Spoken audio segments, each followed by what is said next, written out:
You could have wrote into Super Bowl weekend on that high note that we have a game plan and we are going to do this thing. We're going to bring pastors together. We're going to worship on the White House lawn. And on May 17th, we are going to give ourselves over to the Lord again. You could have wrote off. Instead, you want to pick a fight with Bad Bunny. Instead, you want to put out this meme. Am I making sense?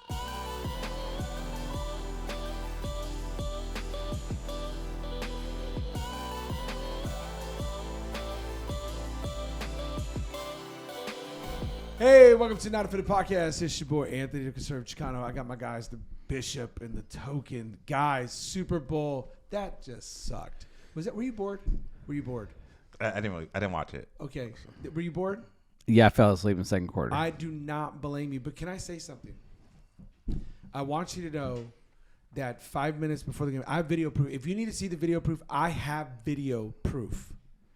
5 minutes before the game, I literally jumped on social media and I said the score was going to be 30-10. No. I went as far as to say I said that I think the Seahawks are going to kick at least 3 field goals and have 3 touchdowns, which would bring you to 30, right? Can you believe that? 5 field goals and then 2 touchdowns. I thought that was pretty. I thought I was pretty accurate. That was more accurate than I was last year on the prediction of the Super Bowl, which I was within a few points of that one too. But I tell you how they got there was the most boringest way I've ever seen in my entire life. So, did you or did you not watch Halftime Show? No, I'm not watching. And I did find out you can deport somebody to Puerto Rico. Yeah. Google it. Google it. It's funny is I watched in and out of the Halftime Show because it was on. But I don't.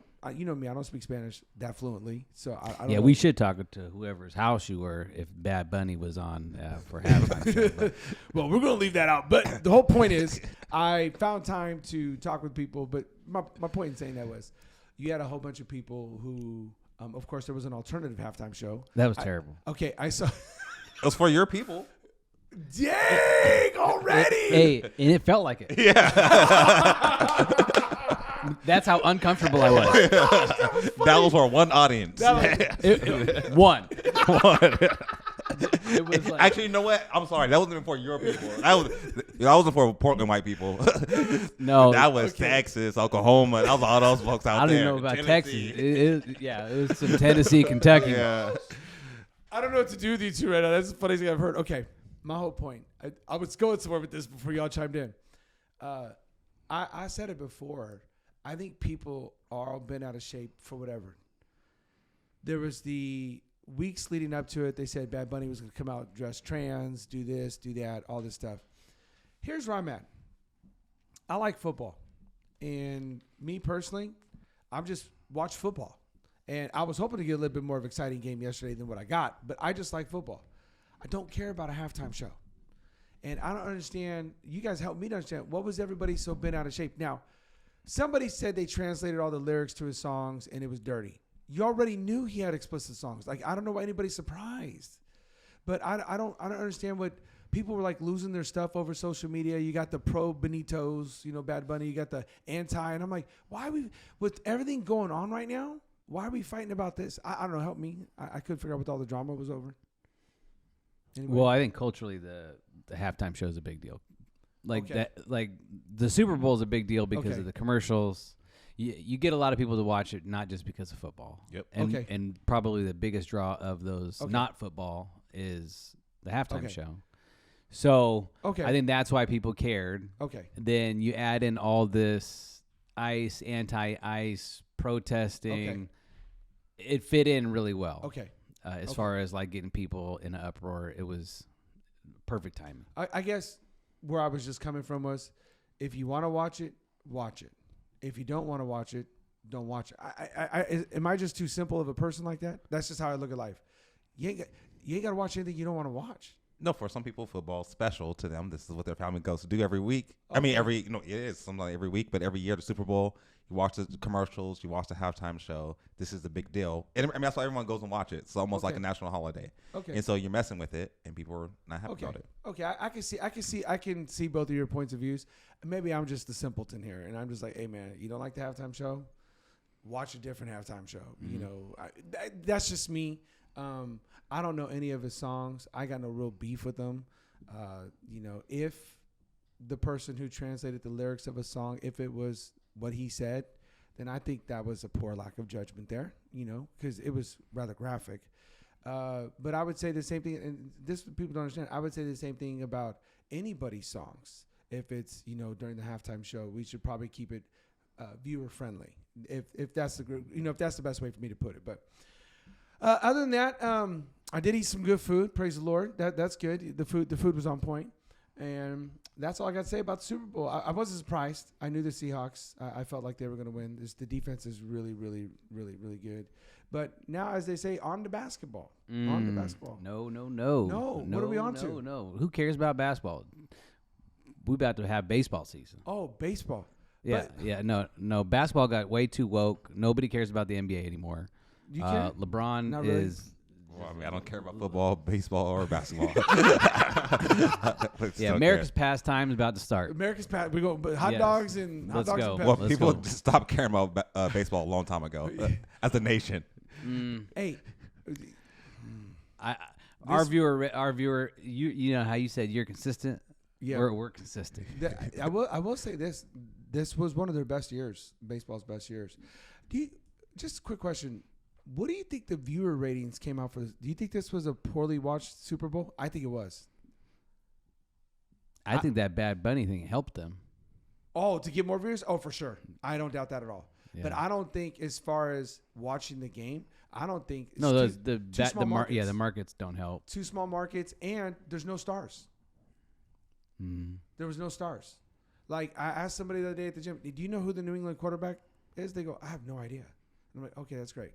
Like, there was no, you don't have a Manning, you don't have a Brady, you don't have, you know, an Aaron Rodgers. You don't have a big name, you know, playing in this game. Anyway, I just thought that was interesting. So I saw something funny. Done with sports. There you go. I saw something funny. I want to show it to you guys. It's okay. Every January, what happens to the gym? Every January, what happens in the gym? It explodes. Okay. So people will send me different gym memes. I want you guys to watch this one. Hey, welcome to Better You Performance. I'm Coach Elvis. Coach Jen is coaching this class right this way. Have a great day. You like that one? That's good. That's funny. That was good. How about that? You like that one? You like that one? Yeah. You know why I like that one? Because that's real. Okay, you know how many times we went out of town, went to the gym, and then went to a donut shop afterwards? That's our thing. You know that, right? I don't think people know that. So I'm just gonna. I'm a confessional. Y'all are innocent. It's my fault. I'm gonna have a confessional. So when we go out of town, we'll go to a different conference or whatever. We do always find a gym, but tradition is as soon as we're done with the gym, we will we'll Yelp best donut places around. And then we will go get donuts after we go to the gym. Hey, South Carolina, huh? Yeah. Okay, go ahead. Tell them. No, there's 2 donut spots we went to. They're really good. Which There's one? one that was a fancy one downtown.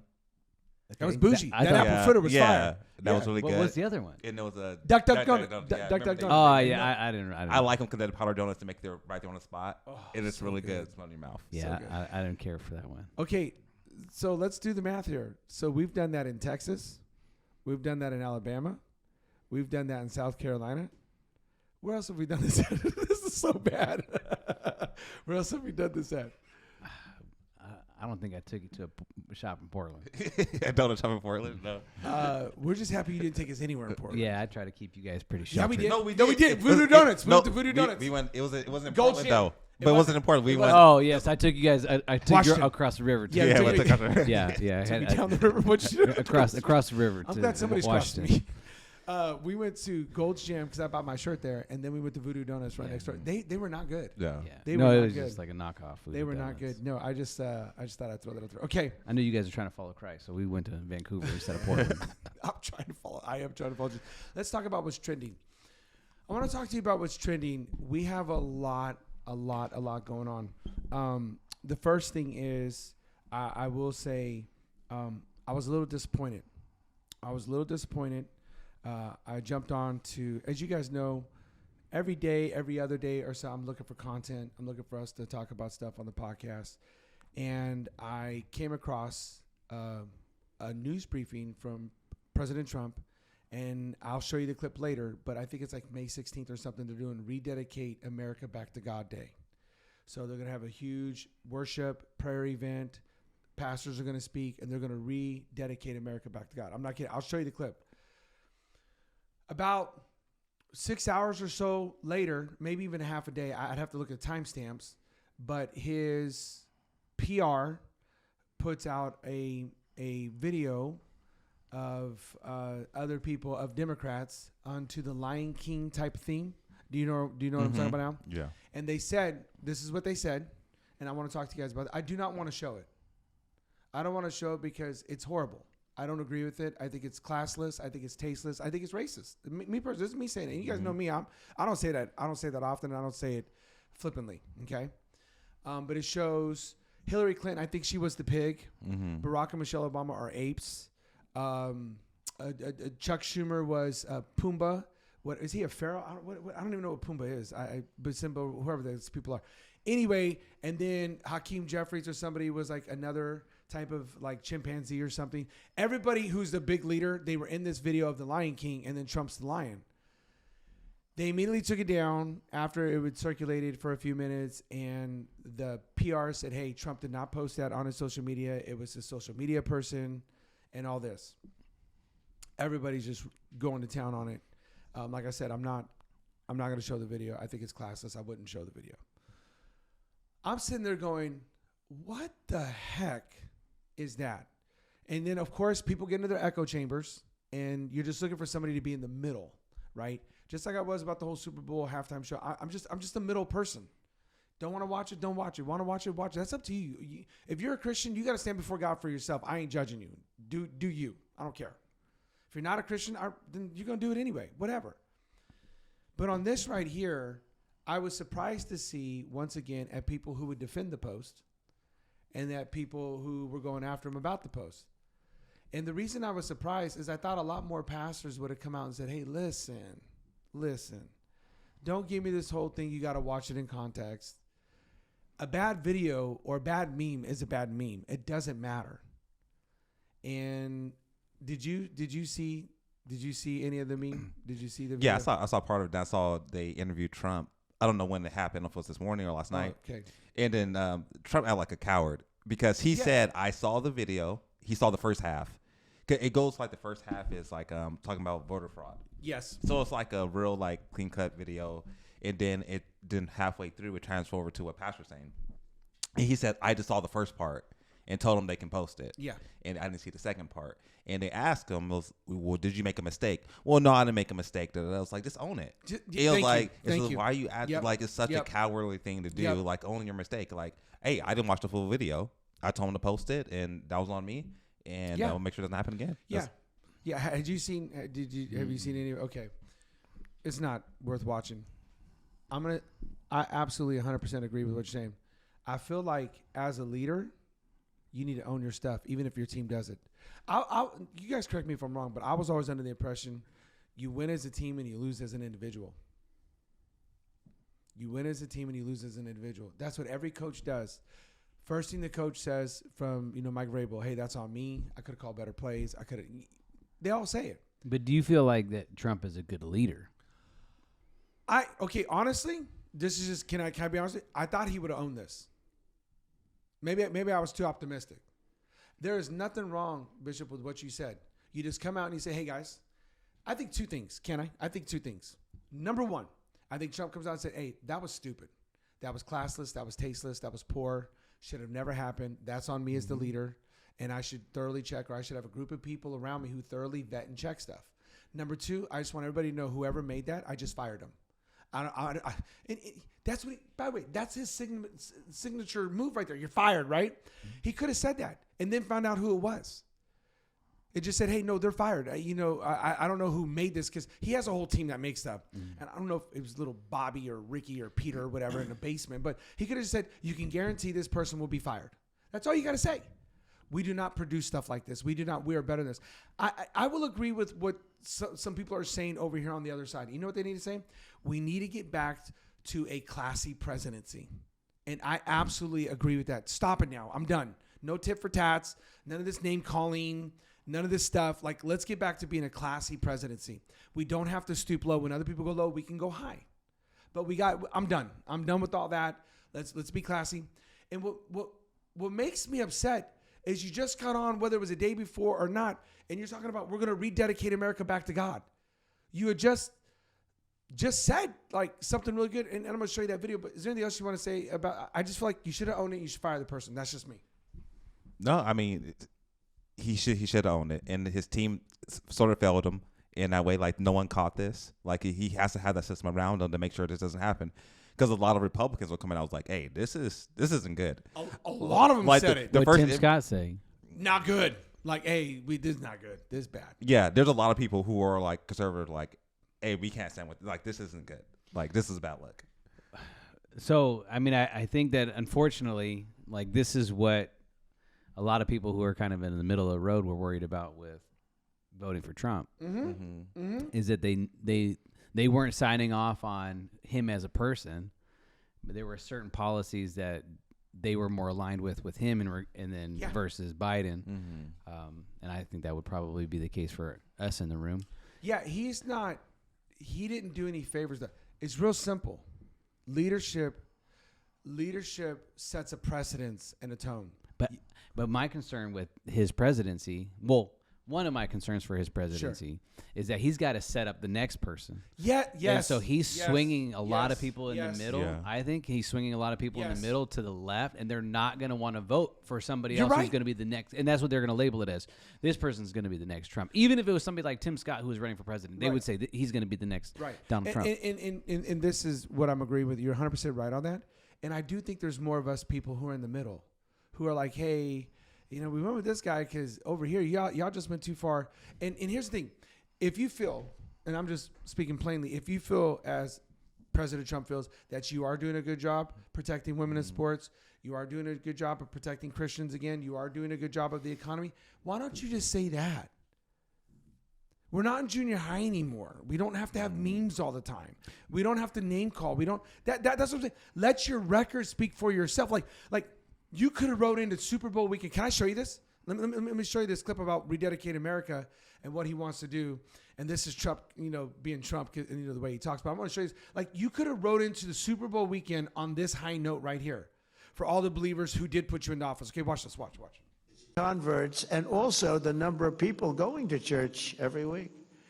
To support this exciting renewal this morning, I'm pleased to announce that on May 17th, 2026, that we're inviting Americans from all across the country to come together on our national mall to pray, to give thanks, and we are going to do something that everyone said, like, that's tough. We're going to rededicate America as one nation under God. A lot of people...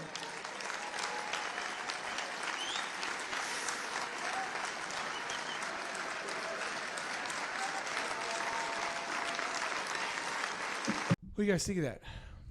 You could have wrote into Super Bowl weekend on that high note that we have a game plan and we are going to do this thing. We're going to bring pastors together. We're going to worship on the White House lawn. And on May 17th, we are going to give ourselves over to the Lord again. You could have wrote off. Instead, you want to pick a fight with Bad Bunny. Instead, you want to put out this meme. Am I making sense? Like this is what believers who voted for you wanted to hear. Like, okay, I know you guys know this because we did the podcast together, but was it 2 Junes ago where Joe Biden invited all the trans and all the people and they took their shirts off? Remember? And we showed it like on the White House lawn, and it was like, it's completely disgusting. That guy got busted for having relations in the White House Capitol, remember? And he posted it online and it leaked and all this stuff. And we're like, man, what's going on over there? And now we have something that his House of Faith people are putting together where we could have had, you could have wrote into Super Bowl weekend on a high note of, hey, May 17th, mark your calendars. Like, this is going to be an event. We got this worship leader and this pastor. And instead, you want to fight with an artist, or you want to put out a meme. To me, that's just stupid. I don't know. Am I being too simple again? No, I think you're right. He has to. What do you want to fight for? And he likes to go after people. He wants to be sort of that troll. And it's like you're saying, like you got to bring some class back to it. That's not your job. It's go be that troll constantly. People like it sometimes because it's funny, but then it's hard to find that line, especially as a president. So you should even engage in that. What about you, Mike? What are you thinking? I mean, I know he stumbled a little bit right there, but he is allowing his House of Faith team to put this on, I guess I should say, right? Because I don't know how involved he's going to be. I doubt he's doing any planning, but he's allowing it to be put on. I don't know, man. Like, why is he still doing this other stuff? Like he's saying trolling. Like, what are your thoughts? At times I would hope that he would stop trying to align himself with us as a church, like the Big C church. I mean, he just makes us look really bad. And so I would prefer that he would just be a politician and stop trying to align himself with believers. There are certain values that it seems like he has that we probably align with.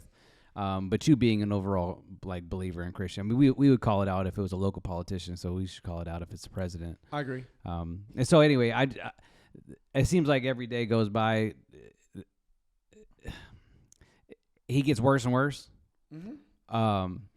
And so on one hand, I really do appreciate what he does for, especially having a daughter who's an athlete, like for women in sports. But then the things that he says, he just doesn't need to. And I think him knowing that he's old, that he's got money, that he's untouchable, that he doesn't have to work for a re-election, like it's only going to get worse. I hope it doesn't. I hope he leans in and listens to people. For what though? Oh, hold on. Because you said something that they're going to try to associate them with Christians. Can I show you that happened? I'm going to show you a clip from CNN, and Scott Jennings is trying to defend us. I'm going to just show how right you are. And while Trump, I do appreciate the things you've done, President Trump. I really do. But on the other end, you making us work real hard. We're working overtime over here, right? Watch this. So you can see what you said was factual there. Yeah, and when I think about some of what he said there, he talks about himself getting into heaven, maybe, yes, no. And this is a man who has absolutely no qualifications to talk about who's going to heaven. I mean, he's a 34-count convicted felon, someone who's been married and divorced. A lot of sinners found God, did they not? Liable for sexual assaults. How many perfect people have there ever been? Here's the thing. One. When I think what's top of mind for people of good faith right now, it's the nurse and the mom who were executed in the street by ICE agents, right, for standing up for their neighbors. There's something deeply religious and in tune with my values in standing up for the most vulnerable. And Donald Trump seems to only ever stand up for himself. Does that apply to the unborn for you? Let's be clear. We're not all going to face judgment at heaven's gates, but we will face judgment in this lifetime. Your children, your grandchildren will ask what you did when masked ICE agents invaded our streets, and you need to have an answer in this lifetime. And that's true for the folks at home, too. She got that neck working. So that's what I'm talking about. We already have to do some defending, right? Scott Jennings is 100% right. Mm-hmm. We don't know who gets in and who doesn't. I think that's what most people underestimate. Like, they think we really know who gets in and who doesn't. Matthew 7 should really scare all of us. Now, we do know what qualifications you need. You need to believe in you need to be like the man in the middle. We talked about that. You need to have a faith in Christ, right? You need to follow him. You need to obey him. To me, I feel pretty confident. You know what I mean? Like, I feel like you do that, man, that's a 99.9%. That's as good as in, right?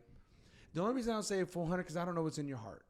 I don't know if it's all a show. I don't know. But I'm going to give you a good 99.9. But that's what I'm talking about. He starts doing stuff like this. I don't blame her for saying that. Like, hey, he don't really look like he is a Christian and he's getting in. Well, you're probably right. He does. There has to be some repentance. When you look at the word repent, it doesn't just mean you're sorry. It means you're changing your life.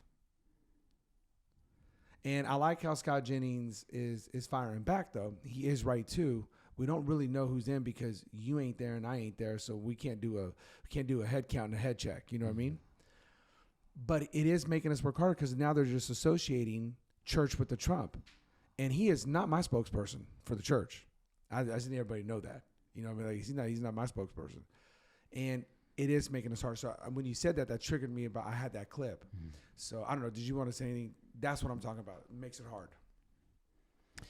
Yeah, I mean, just he's just so rigid and mean. So it's hard to look past certain things. I mean, even like I think we could all agree some of the stuff that's going on specifically like in Minneapolis. It's like just admitting like sometimes that policies or like the way that you go about doing things aren't necessarily the best. And like adjusting them. He just doesn't want to play politics again, which a lot of people really liked about him and voted for him. But when we're just such a divided country who needs people in positions such as his to unify some people, like you're never going to unify everybody. No. But I mean, you're not unifying anybody right now. And so it's just, you can see why she gets offended and you know, by what he's saying. And then also like the way that he says it. Right. You know, No. and he gets her good. Yeah. And can we just so everybody, maybe they're tuning in new to the podcast, we talk about culture and its influence on the church. And we do talk about these things because I talked to a brother. I was at a different church this weekend. And I talked to a brother. I said, hey, you know, our overall goal is to talk about culture and its influence on the church, but how to have a biblical paradigm. And I was talking to this brother, shout out in Visalia, right? And I said, our whole goal is to have a biblical paradigm, is to have a biblical worldview when we're looking at politics, sports, all this stuff, biblical worldview. And I said, the one thing I need people to understand is like, we equally call out everybody. When Joe Biden said that time it was presidential candidate Joe Biden said to Charlamagne the God, you ain't black if you don't vote for me. We hammered on that. And said, no, that's so racist. You can't say stuff like that. And what I try to tell people is when it's a foul ball, you got to call a foul ball no matter who it is, whether you like him or not. I mean, am I wrong in that? I feel like we do a good job of that. When it's a foul ball, we call it a foul ball. I mean, if you look at some of the things that happen, what's going on right now, you look at the Super Bowl and you see where they have Bad Bunny on there and what that represents, what side that represents. Yeah. You look at Turning Point USA and what side that represents. I think Turning Point USA, one thing I didn't like about it, we were talking about it, is like you went after one group. Yeah. Now, maybe you didn't have someone in your corner. I don't know if it was intentional, but it looks like another division. It doesn't look united. You're right. You should have had something. You were going to have the black country singer on there. What's that guy's name? Darius Rucker? Yeah, at least have him on there. Hey, 2 points for me. I knew that one. I like Darius Rucker. I can name a few talking of about his that songs. Shabuzi dude. Yeah. I was like, I don't know. I don't think he was going to go there, yeah. Okay, I know what you mean. But I think that's something that we have to look at because they're the ones supposed to represent the Christians, the young Christians. Okay. But it's like we have to do a better job, especially I think them specifically because they're trying to reach young people and they're trying to fight the cultural war. But it still looks the same. Yeah. Trump is going to be Trump. We're all going to say it like, hey, he doesn't represent Christianity. Right. But when we have opportunities and organizations like that, they got to make sure they're putting that messaging out there. Because Democrats, they do a good job of their messaging and representing people. Mm-hmm. Now, they made all the conservatives mad, but all their people are like, this is good. Yeah, you're right. And I'm reaching these people. And so I think there's times we have to do a better job of communicating what we represent. And if you think about it, the gospel already does that for us. Mm-hmm. The gospel.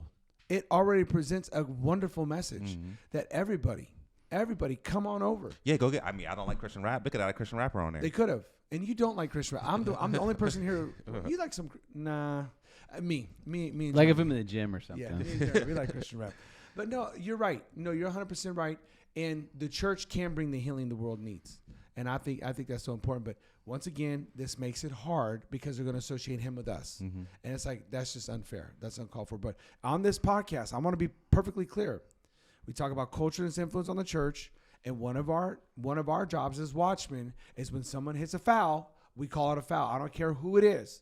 We'll call it a foul. We've called out other pastors, worship leaders, worship teams, artists. It doesn't matter. When it's a foul ball, we call it a foul ball. So I just want everybody to know that. Let's get into the word now. Let's have some fun. Ooh, we're in Chronicles. 7 minutes of names today's reading. What is that? First Chronicles 7? Was that 6 or 7? What was it? 7. No, 6. I was right, yeah. With all the priests? 7 minutes of names, gentlemen. 7 minutes. Somebody asked me, what'd you get out of that? My name matters. Look it up right there. I don't know what I got. Okay. Did anything stick out in this first week? I got something for us, so don't worry. I'm your backup. Did you get anything out of any of the Chronicles this last week? I got something from today. I don't know how to say his name. Jozadak. Okay, sounds good. Sounds good. All right. Verse 15 was deported, not just because of that. That's not my translation either. Have it in the Bible. Okay. Trump just like God or what? Deported people are. It says, verse 15, 1 Chronicles 6. Jozadak was deported when the Lord sent Judah and Jerusalem into exile by the hand of Nebuchadnezzar. And he was getting ready to become the high priest. Right. And I was just thinking, similar to when we were in Ezekiel, where you know that something that you've been working for, that you've been looking for, is getting ready to happen, and then it doesn't. So it sent me down that kind of the rabbit trail of, how you deal with disappointment. Okay. And he never makes it back. He dies at the hand of Nebuchadnezzar, and so I was just thinking like, asking God, like in my prayer time, God, build me up strong so that I'm able to withstand hard times, able to withstand disappointment, able to withstand when things don't go the way that I hope. Would want them to go. So, little Jozadak for me today. Oh, that was good. I like that. He got something out of 7 minutes of names. I'm impressed. You impressed? Yeah, that's good. Yeah. Would anything in this last week stay out for you? Nope. Okay. I did it, but I'm going to tell you something that's not really impressive to me. Okay. Well, I'm going to show you something. Look up on the screen. It says, now Jabez was more honorable than his brothers, and his mother called him Jabez, saying, because I bore him in pain. And Jabez called on the God of Israel, saying, oh, that you would bless me indeed and enlarge my territory, and that your hand would be with me, and that you would keep evil from me, that I might not cause pain. And look at this part right here. So God granted him what he asked. He granted him what he asked. I'm not going to lie to you. I've read this 100 times. There's a book called The Prayer of Jabez by Bruce Wilkerson. I've read it 100 times. And I never get tired of this. And to me, this is the ultimate story of you could be born on the wrong side of the tracks, but where you're born does not matter if God is with you. And this is the ultimate redemption story of, hey, listen, God could take you in the mess you're in and put a message in your mouth, and it's going to end up better. And the part that I love the best is Jabez cries out with a huge prayer. And some would look at it and say, it's quite selfish. Oh, that you would bless me indeed. And then look at that next part. And that you would enlarge my territory. In other words, I want more sheep. I want more goats. I want more land. I want more houses. I want more kids. I want more everything. And that your hand would be with me. In other words, look at what he says. That you would keep evil far away from me. I ain't trying to go through no hard times, no dry seasons. This is what he's saying. Like if we were to pray this on a Sunday morning, people would be like, man, that's a selfish pastor right there. That's a selfish person. Only praying for himself and his family, large tents, more cars, more homes. And look at that last verse again. And God granted his request. So my question to you guys, are we praying big enough prayers? Are we praying big enough prayers? It's a question. I don't know. It's hard, huh? I don't. Well, I know I'm not. No. I guess a question I have: Are we supposed to pray like that? Well, I figure I'll try. I'm not making an argument for anything. And if it doesn't work out, so be it. What do you mean? So I was talking to somebody recently. I don't know. Maybe we were talking about it. Not a clue, but I was talking and I heard about it. In regards to we were talking about motives on last Tuesday. And we were just talking about hey, in regards to our relationship with God, in regards to our prayers, and my motive's good. And so I think that's maybe what I'm hearing you say. Are we supposed to pray like that? Okay. Or is this just selfish ambition? Is this, or am I going to use these things for the good? Am I going to use these things to expand God's kingdom? Am I going to use them for the right reasons, for good reasons? And so, I don't know. But I think time will tell if my motives were good, or time would tell if I shouldn't have been praying those prayers, or maybe I didn't even, maybe I didn't even want those things. I prayed for him, but I don't even really want him. I think you bring up a very good question, motives, and I know Bishop was talking about that too. That's James, right? That's the book. Of, yeah. you look. I know you was looking it up. You ask amiss because you're a mess. Basically, why do you not get it? Because you're jealous, envy, motives. Okay. I hear what you're saying. Are we supposed to pray these prayers? I do think, to answer your question, I do think it's a yes no. And let me explain. If it's to move there you go. If it's to move the kingdom forward and to do something in the name of God, because it starts with that first part, and he calls on the God of Israel. Like he has a relationship with him. He calls on him, Yahweh, Jehovah. And he says to the great Elohim, I call upon you, not nobody else, you, to do these things in my life. And I think that was already the motive check. Like, hey, if you bless me, I'm going to bless others. Well, at the beginning it says he was more honorable than his brothers. There was something special about him. There was. And I think he's saying, set me up so I can set up others. You can't give what you ain't got. Can't. They said, well, how are you able to help people? Because I got it to help. I had a brother whose car broke down. I said, you can borrow mine. You can do that? Yeah, I got an extra car. Go ahead. But if I didn't have an extra car, I'd tell him he had to rent a car or get an Uber or something, right? You can't help people with what you ain't got. And I feel like Jabez is doing that. So, yeah, I do feel like there's a portion of me that I'm not asking enough. I'm not dreaming big enough, right? Because I know my motives. I'm not trying to make a name for Anthony. I'm trying to make his name great. And I think that's where you start. And if you start there, then I don't think we're praying big enough. I'm saying honorable. We're calling on the God of Israel. We're wanting to do noble things. We're wanting to do great things for the Lord. I don't think we're asking. I don't think we're doing. I just don't think we're praying big enough. That's where I was going. Now, that answered your question. So what are your thoughts now? I think a lot of people's motives aren't good. Okay. So they get that straight, then we figure it out. Oh, what are they praying for? From selfish. Because selfish. Well, I think that's what a lot of people struggle with. Okay. And I think, can we talk about like giving in general? Like people How do you beat selfishness then? be generous. It's the only way. Yeah. People don't get it. Well, how do I stop being selfish? Well, you got to be generous. It's the antivirus. It's the cure.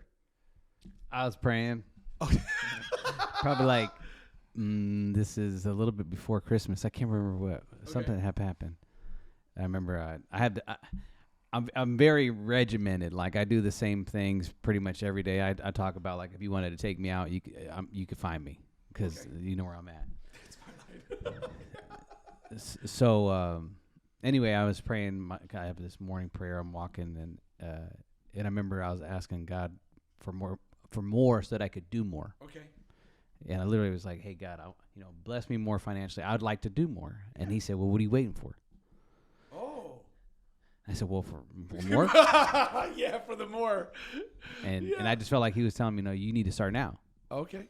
And so I think part of my prayer when it comes to like something like this is like, okay, God, I do want the increase, but help me that when it does come, that I don't lose sight of you. I just my opinion, because you said the motives. I think that's why you got to have motive checks.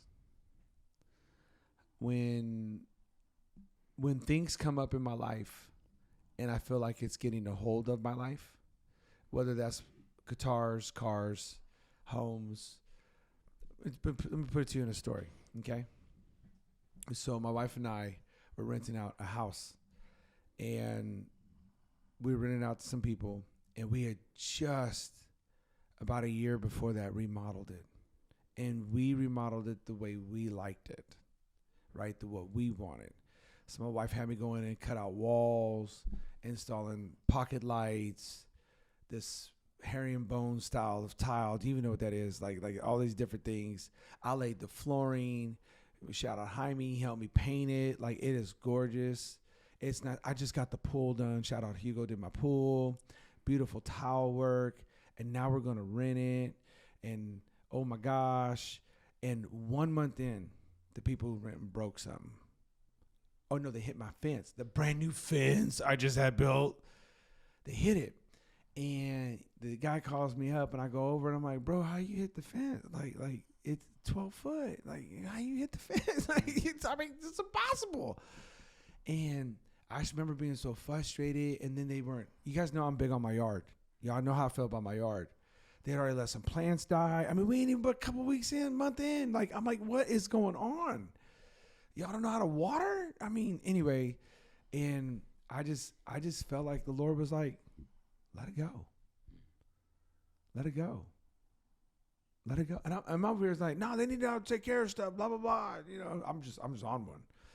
And I could tell, like, I was that guy. I had the best lawn. My lawn was on point. My flowers, I switched them out. 2 sets of flowers twice a year. My hydrangea was on point. It was fire. Like, my stuff looked good. That was a point of pride. And they ain't even there a month. First, I roll up, dead spots of the grass. Flowers dead. Hydrangea looking sad. I was on one. I was super heated. And I just felt like the Lord said, that's that pride. That's that pride. You know, you don't live there. And so I just felt like God was dealing with me on some idols, right? He's always dealing with you on some idols. I understand the principle, right, though? I understand the principle. You got to take care of your stuff. You got to be a good steward. But I ain't living there. How am I supposed to steward it well when I ain't living there, right? And I just felt like time from time, things are going to come up, like people get with their cars. Oh, don't touch my car, right? It's like, okay, well, does that belong to the Lord or does that belong to you? You know? And so I think we have to keep everything, and here's the secret, open-handed. If not, you're going to have idols. And why is that? I love what Dr. Tim Keller said, and God, you know, in blessed memory of Dr. Tim Keller. He said this, your heart and my heart are idol-producing factories. The biggest idol we've ever worshipped is the altar of self. This whole trend about, you know, narcissists and narcissism and all that, we all are to a degree. I'll prove it to you. Take a picture. Who's the first person you're looking for when you take a picture? You. You want to see what you look like and if it's acceptable. We all are to a degree. And unless we have the power of the cross and Christ in our life, guess what we're going to continue to be? Selfish. You have to have Jesus. Which brings me to the message this last week. We talked about paying it off. We talked about where we're moving, and I used the example of the widow of Zarephath. The widow of Zarephath. Were you guys familiar with the story of the widow of Zarephath before I talked about it? Yeah. Yeah, a little bit. Kind of. Mm-hmm. What about you? Were you kind of familiar? Okay. Was there any particular point that stood out to you or any particular thought? What are your thoughts on that? Since we're diving into the message now. Yeah, after the first time hearing it, I was like, "Oh, this hit me." The Abraham. It doesn't mean it's a story I already know, but it just really stuck out to me. Which part? This is the idea of just, you know, he had just got to walk by faith. You know, just he's walking and it's like, okay, he doesn't know the full plan of like what's going to happen. It's like, no, I just trust you, God, and I'm gonna follow you. And it hit me because a couple of weeks ago, man, I was even just thinking to myself and this, me and my wife talking, and after our conversation, I was like, I have to live out my faith for God. Like, it can be for my kids, it can be for Pastor Anthony, it can be for the church. What I do is for him first. Mm-hmm. And that dictates how I live, how I give, all those different type of things. It can be for anyone else. Come upon myself frustrated if I try to live my life for everyone else. And when you make sacrifices and you're doing it for someone else and they don't do what you want to do, or things don't go the way you want to go, you're mad at them. Mm-hmm. But it's like, no, I do this unto God, and I know He's always got my back. And if it doesn't work out, I can go be mad at God. But I can expect other people to be God, right, and to do it because of them, because they might fail me. So I mean, so as we're talking about this giving, it's like, hey, you need to, like you're saying, you need to go pray to God about it. I'm not asking you to give nothing. I'm asking you to go pray about it and let God direct you in that path and where He leads you. If you could expound on this a little bit, you had briefly kind of just scripted how we were going to close the services and how we were going to open, kind of set up the video because there's no context, right? So the campus pastors have to set up and kind of close. I love your heart. Your heart was, I don't feel like we need to beg people to give. I feel like if people are wanting to be a part of what God is doing at Adventure Church, then we're going to give them an invitation to give. I absolutely love that because we've all been at churches where they beg. I don't feel like we have to beg, Bishop. I feel like this is an opportunity. This is an invitation to be a part of the bigger picture of what God is doing at Adventure Church. Why did you feel that way? What made you script that? Like, what was in your heart that you were like, hey, we don't have to beg. We're going to give you an invitation. Yeah, no one wants to talk about money because already in your head is people are going to be looking at, oh, the church just wants money because we all heard that before. And one thing I didn't want to beg, and I also didn't want to apologize. Okay, I'm like, good. Speak on that. I'm not saying sorry for what we're trying to do, because there's people who are at our church who love our church, want to be a part of the church, and believe in the mission of the church, just like I do, and all of the pastoral staff who we're talking to in our meeting. I was like, we need to go talk to that person because we all care. We're all willing to make sacrifices that people don't know about, and because we do it unto God and we believe in the church, and so we need to talk to that person. Not everyone knows all the sacrifices we make, and there's other people there who want to say, I'm down too. I'm with you guys. We have to speak to that person. The person who doesn't want to obey God and make that sacrifice, then eventually they might get offended anyways and leave. So why even try to appeal to them? I love them. I want them to keep coming. But if they hear it and they just want to say, nope, I don't want to do it, that's totally fine. But I'm not going to be afraid to share the vision you have for the church. I'm not going to be afraid to share it and tell people to partner with it. Because I had told a story just at a funeral. Okay. And I'm there, and I see other young men like my age who we grew up in the same church, and none of us are there anymore. And I look at like our young families. I'm like, the vision of the church, just once a big church, just died out. And it was like, no, this is the vision of the church. And guess what? It takes money to go and do it. And God has given us resources that, hey, if we all come together, like the vision you have for, I was telling someone about the vision of 66 today, because they didn't fully understand it. They're like, what is it? Are we buying land in Israel? It's someone that's kind of new, and got to break that down for them and talk about Tel Aviv and how that all started with 66 families. Like, hey, this is what we have for the church. I need to go take you to the property, and how he's getting excited about it. A person who doesn't have a lot of money was like, hey, I want to be a part of that. Yeah. We have to speak to that person. That's so good. You piggyback off that. What'd you think? I mean, there's a lot there. You know, the hesitation sometimes to talk about money in church. I think for me, my filter is one where I'll sit in a service, or when we're talking about like how to do service, I probably, this is very churched, somewhat in the middle, and then I'm all the way over here, right? Yeah. But that's the way I approach kind of like how I want to speak to people from stage. Okay. Or how I want to welcome people. Is my lens is this person maybe has no church background. Okay. So then when we have a service like yesterday, it's like, okay, how do you balance that out? Because my heart and my eyes are already to the person who has no church. Yeah, I mean, you mentioned in one service, maybe it's a lot of new people in here. Yeah, I'm like, oh, there's a ton of new people in here right now. Yeah. But at the same time, this is the vision. It is. And truly believing that this is the vision that God has given our leader, and people need to hear it. I had a conversation with somebody after service yesterday. It was their first time. And he said, man, you know, this church really makes me want to feel like really makes me feel like I want to come back next week. Yeah. And the whole service is about like essentially how we can move forward financially with the vision that God has given us. And so anyway, it just reaffirms to me that you cannot communicate out of maybe your fear, or you cannot communicate out of a place of like perception or maybe that certain percent, that small certain percent who this would be kind of mind-blowing for them to hear. Because the reality is when you talk about doing ministry, like it's not free. You know, if we want to go like share the gospel on the corner, yeah, free. But in order to do certain things on a Sunday morning, in order to have a building, like that it takes money. And at some point, you have to talk about money. Now, if you're talking about it every week or you're twisting somebody's arm, I think one of the services that I closed, I said, and I don't remember which one it was, one of the reasons why I'm so excited is because I remember the story of how we even got to this place. And being 10 of us around a building or around a table off of Shields and Maple in an area that you wouldn't think would be buying land. Yeah. And now here we are. And so I just encourage people to say, hey, why don't you go to Growth Track? Why don't you learn this? Why don't you learn the story of how we even got to be where we are?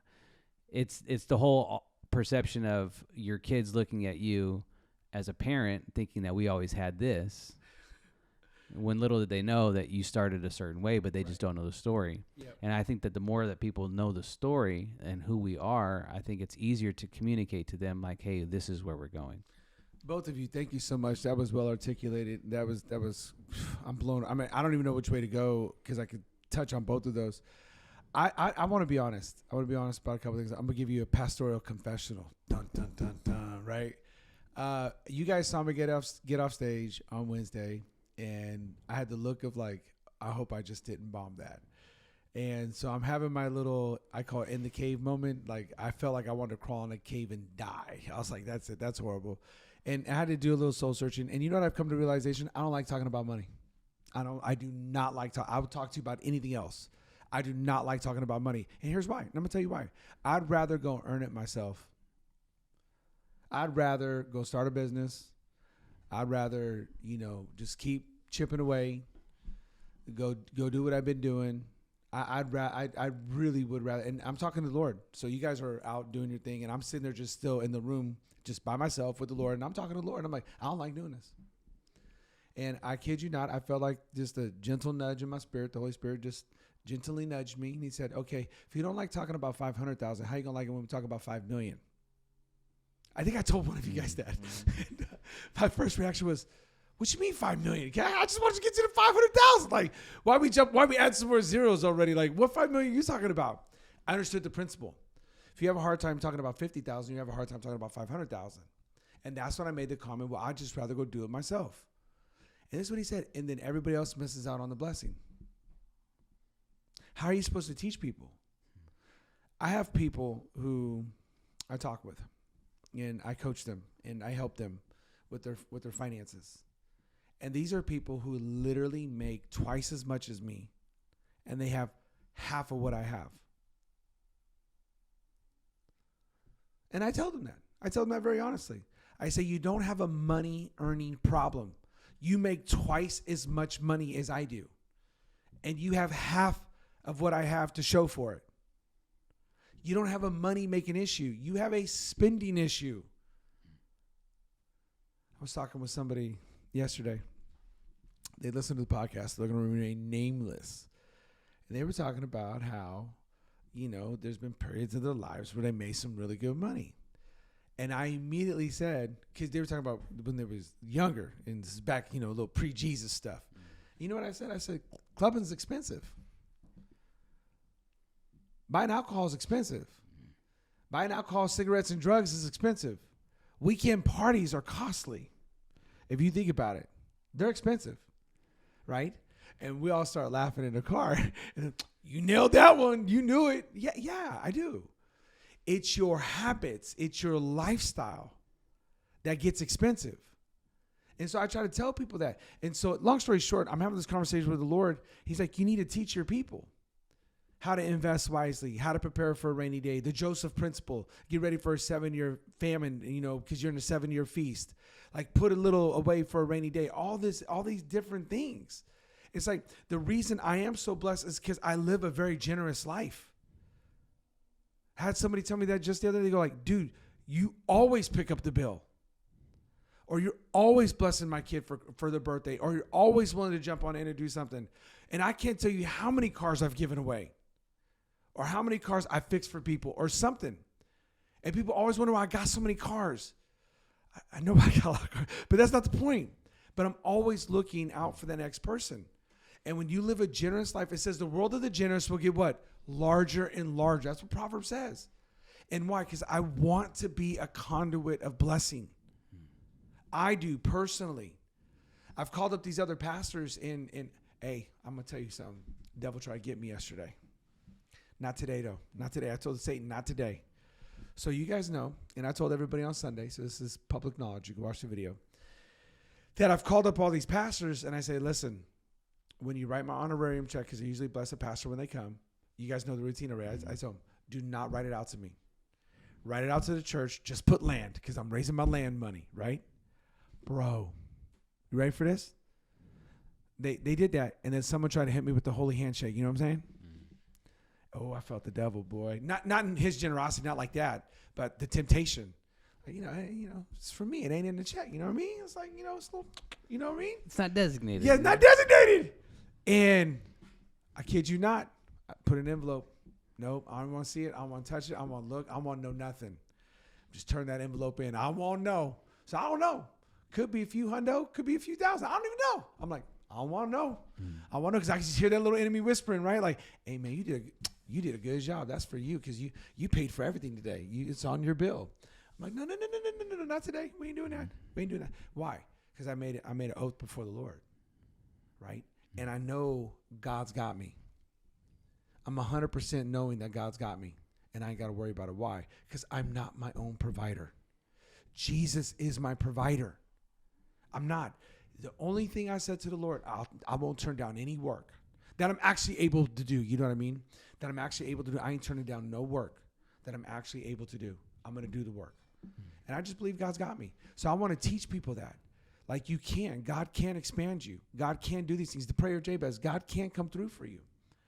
And so I just feel like I'm just coaching people up right now. Like, hey, I'm just as scared of giving my last $50 as I'm doing this $50,000. I'm just as scared. I don't want nobody to think anything different. But so that's kind of the thoughts going on in my head. Like, hey, I want to help people to live generous because there is a blessing in this. Like, I love to watch people get blessed. I just think it's so cool, to be able to call up, Borun that's in Mexico and be like, hey, dude, we're going to sponsor your site. Don't worry about it. $2,000, we got you. Just don't even trip. We're going to sponsor that site.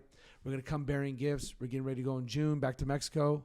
Bless the kids, do pizza parties, fix up the church, paint the church. I got no problem with any of it. Why? Because I know God's in it, and I love to do it. So anyway, I did want to point out one thing about the widow of Zarephath that I didn't have time to get to. Do you guys know the rest of the story, what happens with her son? Okay, I'll tell you the rest of the story. She has one son. That's who she was going to go make the shvicha for, right? The little bread cake and die. They all live.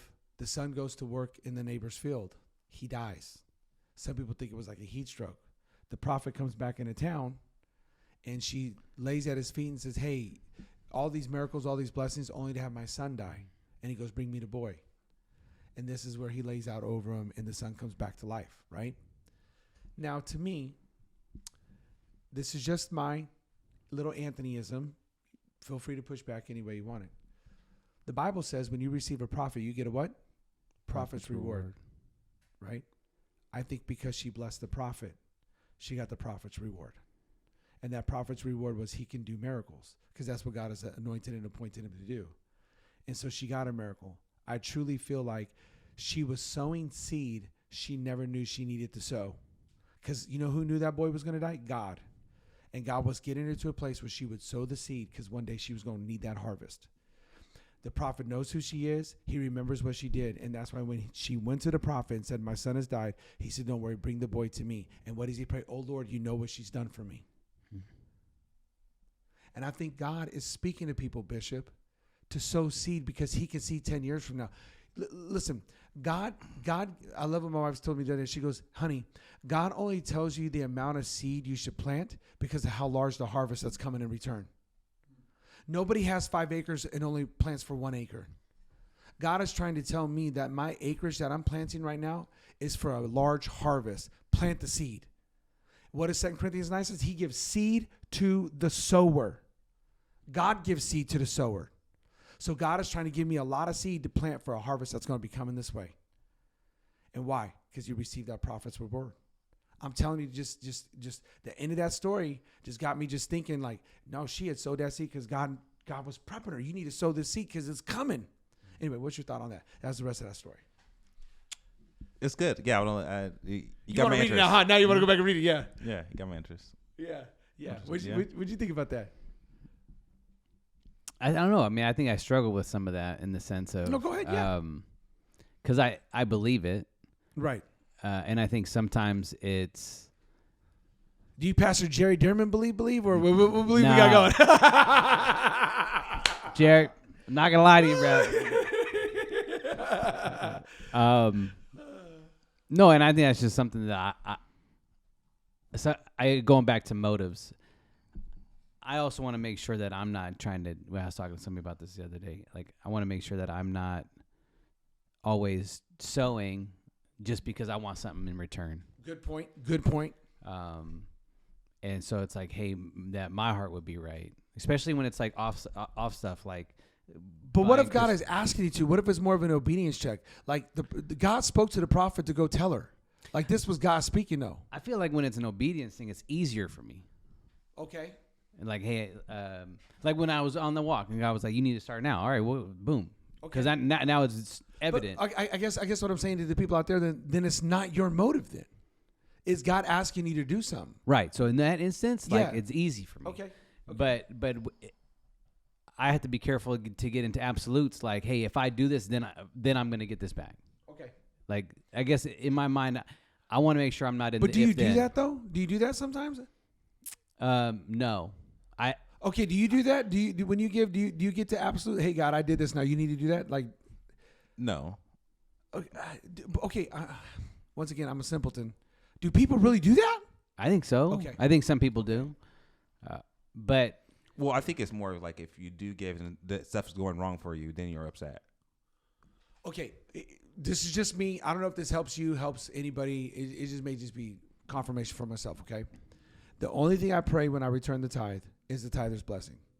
Lord, you said that you would open the floodgates of heaven and keep things from devouring my seed. That's all I pray. How that plays out is up to God. Like, I don't get mad. I just tithe and I got a flat tire. Well, you rode over a nail. Like, what you think was going to happen? You hit a pothole. You see what I'm saying?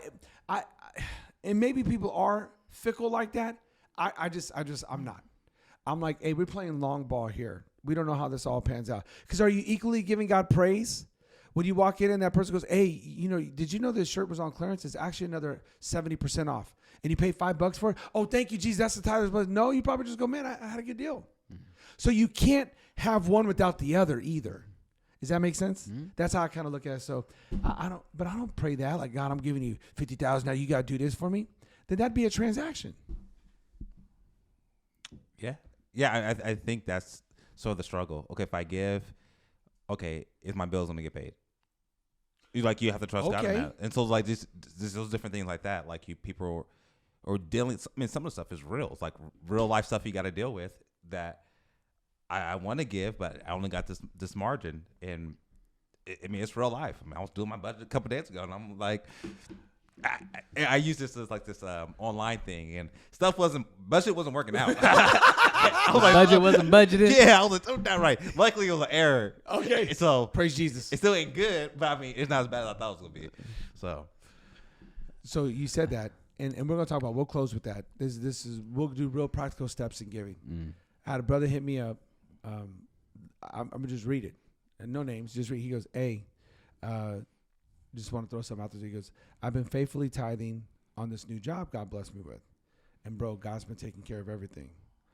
Hey, I said, hey, that's what's up. God is so good and kind to us.